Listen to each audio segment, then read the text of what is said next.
Quando Helena Ferreira saiu por aquela porta giratória, apertando na mão a carta de rejeição, não olhou para trás. Acabava de fracassar na entrevista mais importante da sua vida, aquela que deveria ter mudado tudo. A responsável de recursos humanos tinha olhado ela de cima a baixo. Tinha visto o seu currículo com empregada doméstica escrito e tinha rido. Tinha rido na frente de todos. Helena tinha 36 anos, um diploma de formação profissional em administração e 13 anos limpando casas de ricos porque ninguém nunca tinha dado outra oportunidade para ela. Estava atravessando a praça do Arranha-Céus quando ouviu passos rápidos atrás dela. Virou-se e viu um homem de terno preto correndo na direção dela. Era Ricardo Tavares, o CEO multimilionário da Tavares Enterprises, o homem mais poderoso do Porto, e estava correndo atrás de uma empregada doméstica de uniforme cinza. O que ele disse naquele momento mudou para sempre a vida dela. Mas não da maneira que ela podia imaginar, porque Ricardo Tavares não estava procurando uma empregada, estava procurando alguém que tinha perdido 25 anos antes. Se você está preparado para esta história, escreva nos comentários de onde está vendo este vídeo. Helena Ferreira tinha acordado às 4 da manhã naquele dia. Tinha passado ferro 3 vezes na sua única blusa branca, aquela que guardava para as ocasiões especiais. Tinha lustrado os sapatos pretos que tinha comprado no mercado de segunda mão 9 anos antes. Tinha se maquiado com cuidado, tentando parecer profissional sem exagerar. Era a sua grande oportunidade. Depois de 13 anos limpando apartamentos, casas e escritórios, finalmente tinha conseguido uma entrevista para um cargo de auxiliar administrativa na Tavares Enterprises. Não era um cargo prestigioso, era o último degrau da escada empresarial, mas para ela representava tudo, a possibilidade de demonstrar que era algo mais que uma mulher com um pano na mão. Tinha enviado mais de 280 currículos em 7 anos. A maioria nunca tinha recebido resposta. Os que respondiam faziam isso para dizer que não. Assim que viam a experiência profissional dela, descartavam. Uma empregada doméstica que queria trabalhar em um escritório. Quem ela pensava que era? Mas a Tavares Enterprises tinha respondido. Tinham visto algo no currículo dela, talvez o diploma de formação profissional com nota máxima, talvez os cursos noturnos de informática que ela tinha continuado fazendo, pagando com as economias dela. Tinham ligado para ela para uma entrevista. Helena tinha chegado ao Arranha-Céus da Tavares Enterprises às 8h30, meia hora antes da hora marcada. Tinha olhado aquele edifício de vidro e aço que se elevava em direção ao céu e tinha sentido uma mistura de esperança e terror. Dentro daquelas paredes trabalhavam milhares de pessoas com ternos elegantes, diplomas universitários prestigiosos e carreiras brilhantes. E ela era uma mulher que até ontem tinha esfregado pisos, tinha se sentado na sala de espera junto com outras 9 candidatas, todas jovens, todas elegantes, todas com bolsas de couro e celulares caros. Helena tinha sentido os olhares delas sobre ela, sobre o terno dela, que não era de marca, sobre os sapatos dela, que não eram novos. Tinha apertado a bolsa de pano e tinha olhado para frente. Quando chegou a vez dela, entrou no escritório da responsável de recursos humanos com o coração batendo forte. A mulher atrás da mesa se chamava Sofia Mendes. Tinha 49 anos, um terno que custava provavelmente o que Helena ganhava em 7 meses e um olhar que parecia avaliar o preço de tudo que via. Tinha pegado o currículo de Helena, tinha dado uma olhada durante alguns segundos e depois tinha levantado os olhos. Tinha perguntado por que uma empregada doméstica pensava que podia trabalhar em uma empresa como a Tavares Enterprises. O tom era de quem faz uma pergunta retórica, de quem já conhece a resposta e a acha ridícula. Helena tinha respondido que tinha um diploma de formação profissional, que tinha feito cursos de capacitação, que estava disposta a aprender.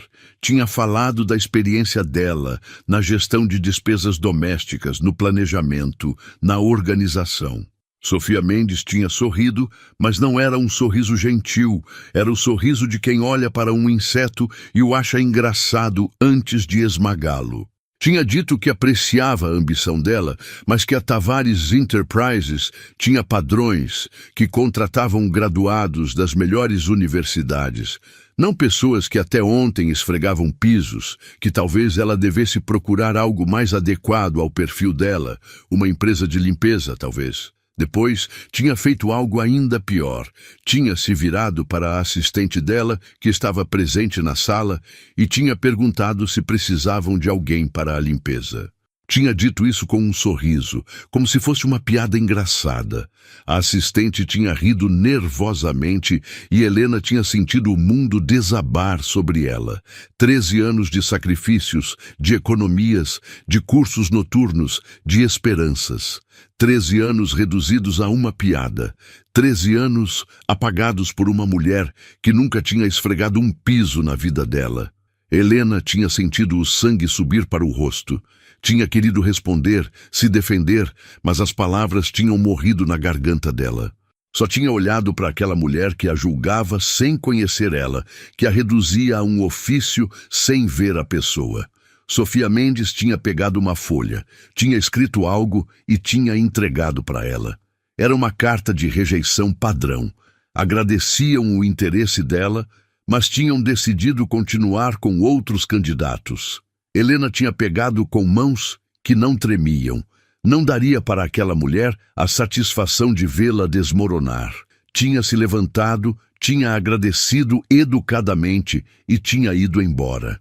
Tinha atravessado a sala de espera sem olhar para as outras candidatas. Tinha pegado o elevador, tinha descido para o térreo, tinha atravessado o saguão e só quando tinha saído por aquela porta giratória, só quando o sol do porto tinha batido no rosto dela, tinha se permitido respirar. Não choraria, não ali, não na frente daquele edifício de vidro que tinha cuspido ela como algo indigno. Ricardo Tavares estava olhando pela janela do escritório dele no 45º andar.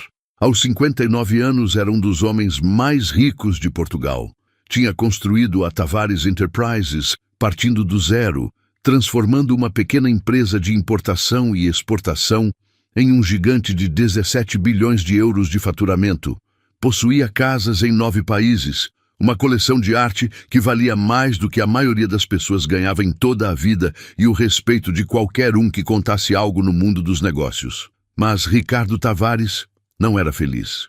Não era desde 25 anos atrás, desde que tinha perdido a única pessoa que tinha amado de verdade.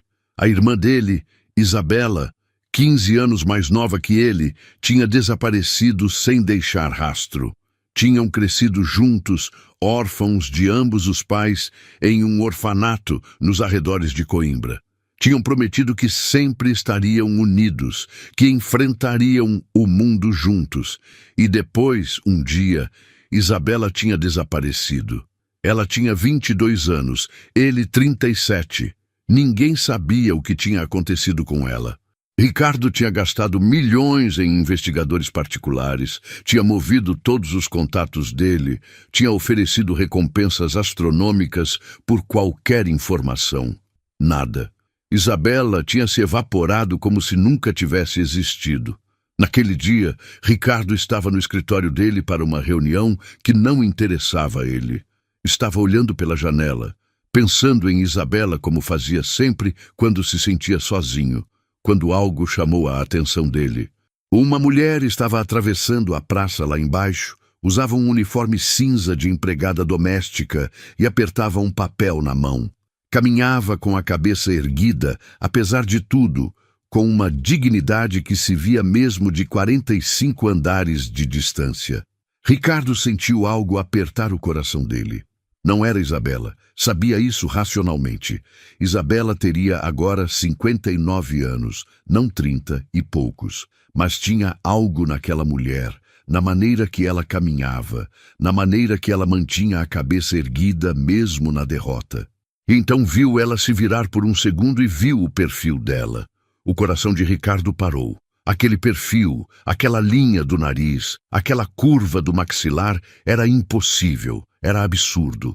Mas aquela mulher tinha o mesmo perfil exato que Isabela, o mesmo perfil que ele tinha olhado durante 22 anos no orfanato, o mesmo perfil que aparecia em todas as fotos que conservava como relíquias. Sem pensar, Ricardo se levantou da mesa dele e correu em direção ao elevador. Os colaboradores dele olharam chocados. O CEO nunca corria. O CEO nunca deixava uma reunião, mas Ricardo nem ouvia eles. O elevador era lento demais. Ricardo pegou as escadas descendo os degraus de 2 em 2, o coração batendo forte, não pelo esforço, mas por algo que não sabia explicar. Uma sensação, um pressentimento, a certeza irracional de que aquela mulher era importante. Chegou ao saguão ofegante, atravessou a porta giratória e viu a mulher que estava prestes a virar a esquina. Correu. Ricardo Tavares, o CEO multimilionário que nunca corria, correu atrás de uma empregada doméstica de uniforme cinza. Helena ouviu os passos atrás dela e se virou. Viu um homem de terno preto correndo em direção a ela. Era elegante, distinto, com as têmporas grisalhas e olhos de um azul intenso. Parecia importante. Parecia alguém que jamais correria atrás de alguém como ela. Parou confusa enquanto o homem a alcançava. Ele olhou para ela como se visse um fantasma. Os olhos dele estudaram ela com uma intensidade que a fez sentir desconfortável. Depois perguntou o nome dela. Helena não entendia o que estava acontecendo. Aquele homem elegante olhava fixamente para ela, como se ela fosse a coisa mais importante do mundo. Tinha perguntado o nome dela, e quando ela tinha respondido Helena Ferreira, algo no rosto dele tinha mudado. Parecia decepcionado, mas também aliviado, como se tivesse esperado uma resposta diferente, mas também temido essa mesma resposta. Perguntou de onde ela era, quem eram os pais dela, onde tinha crescido. Helena estava confusa, mas algo na intensidade daquele homem a empurrou a responder. Disse que tinha nascido em Coimbra, que nunca tinha conhecido os pais biológicos dela, que tinha crescido em um orfanato até os 10 anos, quando foi adotada por uma mulher do Porto.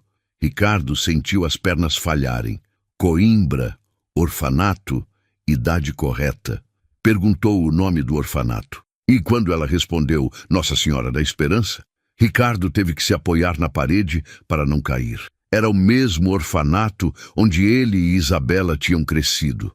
O mesmo orfanato de onde Isabela tinha fugido 25 anos antes. Helena olhava cada vez mais preocupada para ele. Perguntou se ele estava bem, quem ele era, por que fazia todas aquelas perguntas.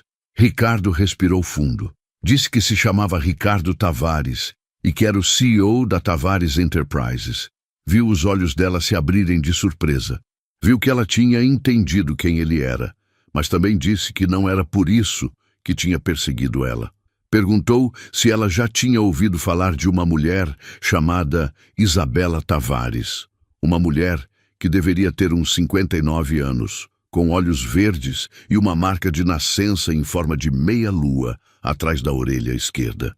Helena sentiu o mundo girar. Isabela era o nome da mãe adotiva dela, a mulher que tinha criado ela, que tinha amado ela, que tinha morrido de câncer 9 anos antes. Isabela Costa se chamava depois do casamento, mas de solteira, o sobrenome dela tinha sido diferente. Helena não lembrava. A mãe dela nunca falava do passado dela, e sim, a mãe dela tinha uma marca de nascença em forma de meia-lua atrás da orelha esquerda. Helena lembrava desde criança quando a mãe dela abraçava ela e ela via aquela pequena marca na pele dela. Ricardo ouviu aquelas palavras e sentiu as lágrimas correrem pelo rosto dele. Isabela estava viva.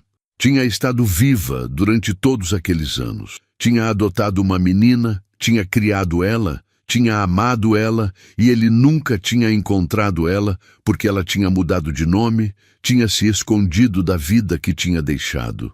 Mas Isabela tinha morrido 9 anos antes. Ricardo não poderia ver ela nunca mais. Não poderia perguntar para ela nunca por que tinha fugido. Não poderia dizer para ela nunca que a amava.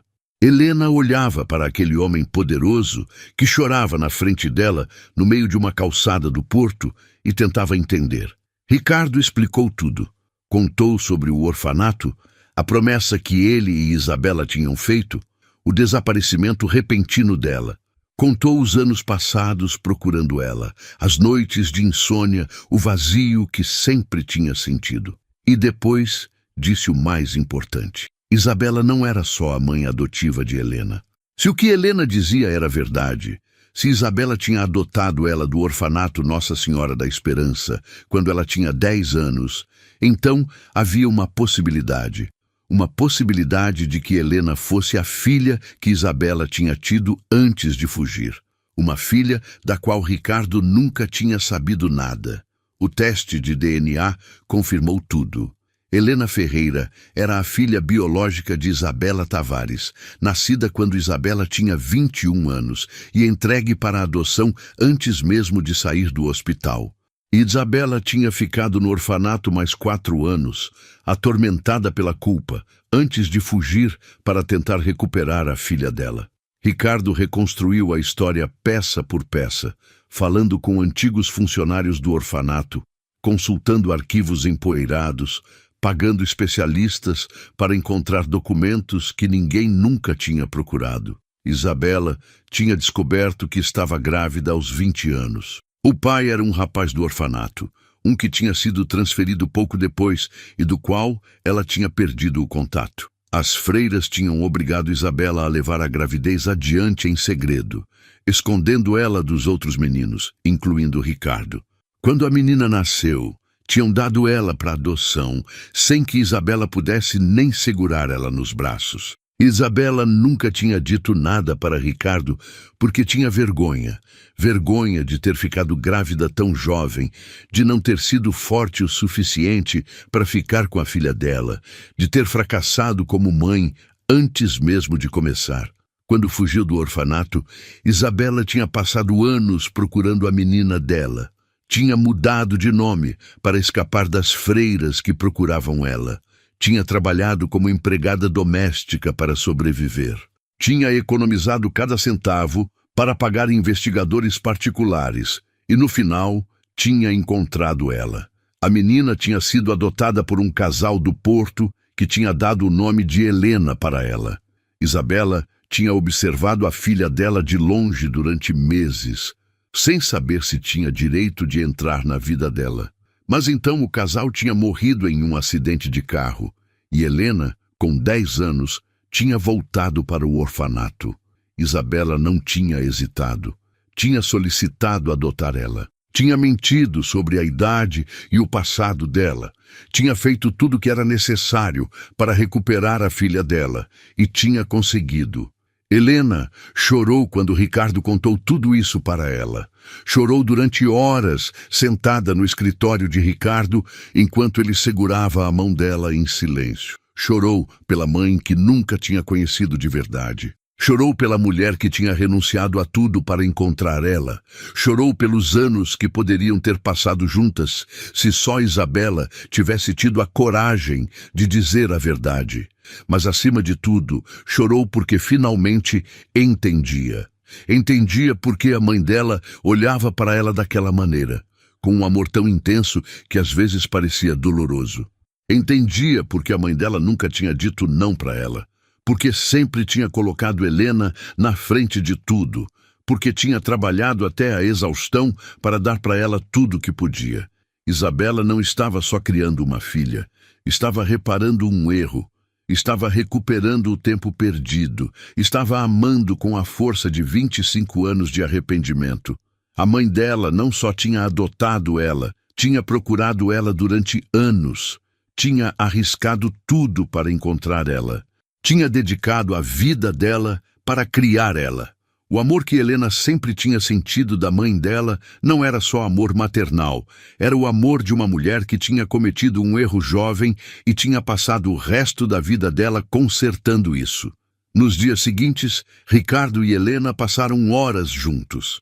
Ele contou para ela sobre a infância no orfanato, sobre as noites em que ele e Isabela pegavam a mão um do outro para não ter medo, sobre as promessas que tinham feito. Ela contou para ele sobre a mãe dela, sobre a mulher gentil e triste que tinha criado ela, sobre as vezes que tinha visto ela chorando sem saber por quê. Reconstruíram juntos a vida de Isabela, juntando as peças de um quebra-cabeça que tinha ficado incompleto durante décadas. Mas Ricardo não tinha esquecido o que tinha acontecido com Helena na empresa dele.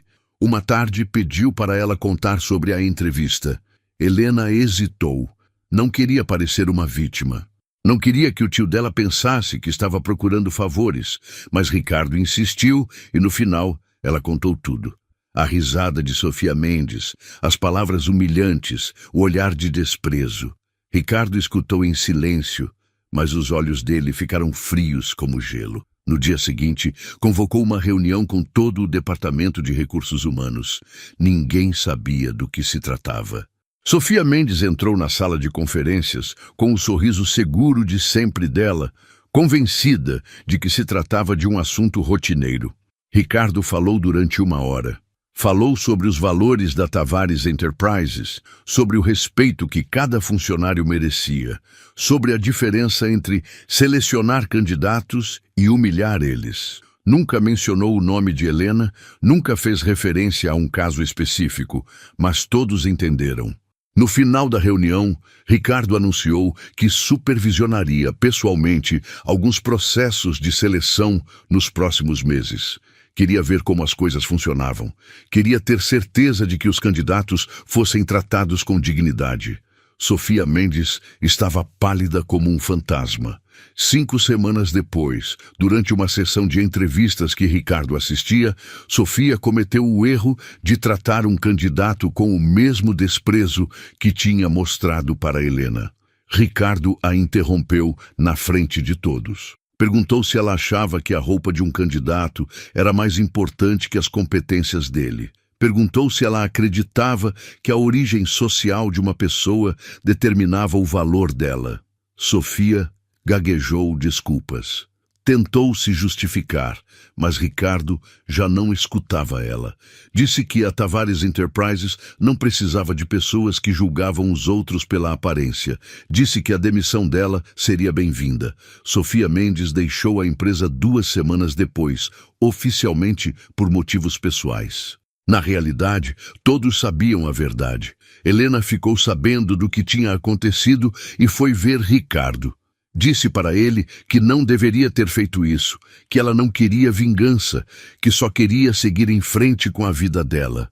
Ricardo sorriu para ela, disse que não tinha feito por vingança. Tinha feito porque era o certo, porque ninguém deveria ser tratado como Sofia tinha tratado ela, e porque a Tavares Enterprises merecia gente melhor. Helena nunca mais voltou a trabalhar como empregada doméstica, não porque o tio dela tinha dado um emprego para ela por compaixão, mas porque Ricardo tinha visto algo nela que ninguém nunca tinha visto. Tinha visto a determinação de uma mulher que tinha acordado às 4 da manhã para uma entrevista que sabia que podia dar errado. Tinha visto a dignidade de uma mulher que tinha saído com a cabeça erguida de uma humilhação. Tinha visto a inteligência escondida atrás de anos de desvalorização. Ofereceu um cargo para ela como assistente no escritório dele, não para o cargo de CEO dele, mas para o trabalho de filantropia dele. Ricardo dirigia uma fundação que ajudava as crianças dos orfanatos, aquelas como ele e Isabela tinham sido, e precisava de alguém que entendesse de verdade o que significava crescer sem uma família. Helena aceitou. Pela primeira vez na vida dela, alguém estava dando uma oportunidade para ela baseada em quem ela era, não em de onde ela vinha. Os primeiros meses foram difíceis. Helena teve que aprender um mundo completamente novo. Teve que enfrentar o ceticismo de colegas que viam ela só como a sobrinha do chefe. Mas ela trabalhou mais que todos.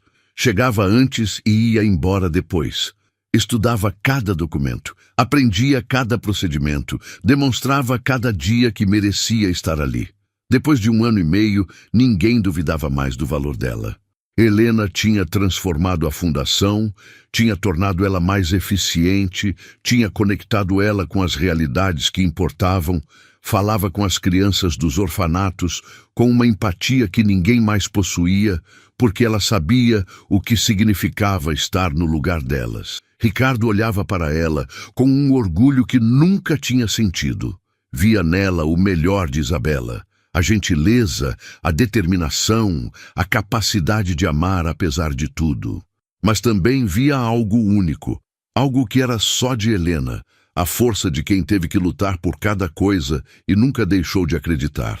Um dia, enquanto estavam sentados no escritório dele, olhando as fotos da última inauguração de um centro para crianças, Ricardo disse algo para Helena que fez ela chorar. Disse que durante 25 anos tinha se sentido sozinho, que tinha tudo que o dinheiro podia comprar, mas nada do que de verdade importava, que tinha pensado que quando Isabela desapareceu, tinha perdido a única família que teria jamais, mas tinha se enganado. Isabela não tinha desaparecido, Isabela tinha vivido, tinha amado, tinha criado uma filha maravilhosa. E através daquela filha, através de Helena, Isabela continuava ali. Cada vez que Ricardo olhava para a sobrinha dele, via a irmã dele, via a promessa que tinham feito quando crianças finalmente cumprida. Helena abraçou ele e pela primeira vez desde que a mãe dela tinha morrido, não se sentiu sozinha. Hoje, Helena Ferreira dirige a Fundação Tavares. Tem 39 anos, um apartamento com vista para o porto e uma família que não sabia que tinha. Na entrada da fundação, há uma foto de Isabela com uma placa que diz: para Isabela Tavares, que nunca deixou de procurar o amor. Ricardo vai ver ela toda semana. Almoçam juntos, falam de trabalho, mas acima de tudo, falam de Isabela. Compartilham as memórias, reconstroem a história, mantêm viva a lembrança de uma mulher que amou com todas as forças dela, apesar da vergonha que a consumia. No escritório dela, Helena guarda ainda aquele uniforme cinza de empregada doméstica. Ricardo pergunta sempre por quê, e ela responde sempre a mesma coisa. Porque lembra ela de onde ela vem. Porque lembra ela que o valor de uma pessoa não se mede pela roupa que usa ou pelo trabalho que faz. E porque lembra ela que às vezes, quando você acha que perdeu tudo, o destino só está preparando você para algo maior. Aquela carta de rejeição que apertava naquele dia na praça da Tavares Enterprises está emoldurada junto com o uniforme. Às vezes, Helena olha para ela e sorri porque aquela rejeição não era um final, era o começo de tudo. Se esta história lembrou você que o valor de uma pessoa não depende do trabalho dela ou da história dela, e que às vezes as portas que se fecham são só o prelúdio de janelas que se abrem, deixe uma marca da passagem de você com um coração. E se você quer apoiar quem conta histórias que celebram a dignidade humana, a força de quem não desiste e os laços que o destino tece quando você menos espera, pode fazer isso com muito obrigado através da função super obrigado aqui embaixo. Cada gesto conta, igual contou aquele momento em que um CEO multimilionário correu atrás de uma empregada doméstica de uniforme cinza e descobriu que a família que procurava sempre esteve ali.